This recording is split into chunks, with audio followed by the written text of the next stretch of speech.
तर घरकुलांना राज्यातले जे आता 20 लक्ष घरं आपल्याकडे आले, जुने काही घरकुल बांधकाम पेंडिंग आहे आणि पुन्हा 10 लक्ष घरं राज्यामध्ये येणार आहे.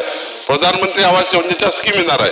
त्यामुळे आपण आता निर्णय घेतलेला आहे की ज्या ग्रामपंचायतीमध्ये, ज्या नगरपंचायतीमध्ये, ज्या भागामध्ये वाळू घाट आहे, नदी नाल्यावर वाळू उपलब्ध आहे, ईसी असो की ईसी नसो, पर्यावरण मंजुरी असो की पर्यावरण मंजुरी नसो, घरकुलांना तुम्ही 5 ब्रास रेती तहसीलदारने 5 जनरेट करून, तहसीलदारने महाखालीच्या ऑनलाईन पोर्टलवरनं 5 त्या ठिकाणी जनरेट करायची, ती वाळूची 5 घरकुलाला घरोघरी पोहोचून द्यायची आमच्या तलाट्यामार्फत.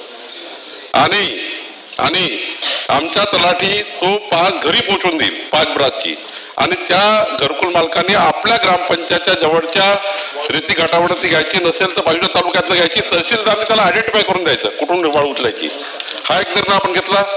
दुसरं, ईसी असो की ईसी नसो, अंबादासजी, ईसी असो की ईसी नसो, स्थानिक बांधकामं म्हणजे स्थानिक ग्रामपंचायतमध्ये जेवढे बांधकामं करायचे असतील त्यांनी 600 रुपये रॉयल्टीच्या हिशोबाने 100 ब्रास, 200 ब्रास, 500 ब्रास जी काही रीती ग्रामपंचायतला नगरपालिकेला लागेल ती सुद्धा तहसीलदारकडे अर्ज करायची, त्यांनी त्याला पासेस उपलब्ध करून द्यायच्या.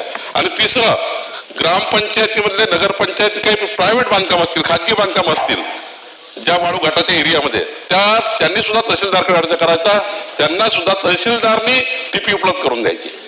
म्हणजे तहसीलदारला नोडल अधिकारी केला आणि वाळू ही स्थानिक रेतीघाटावरनं, ईसी असो की ईसी नसो, तरी आपण स्थानिक बांधकामांना ही या ठिकाणी वाळू धोरणामध्ये स्पष्ट उल्लेख केलेला आहे.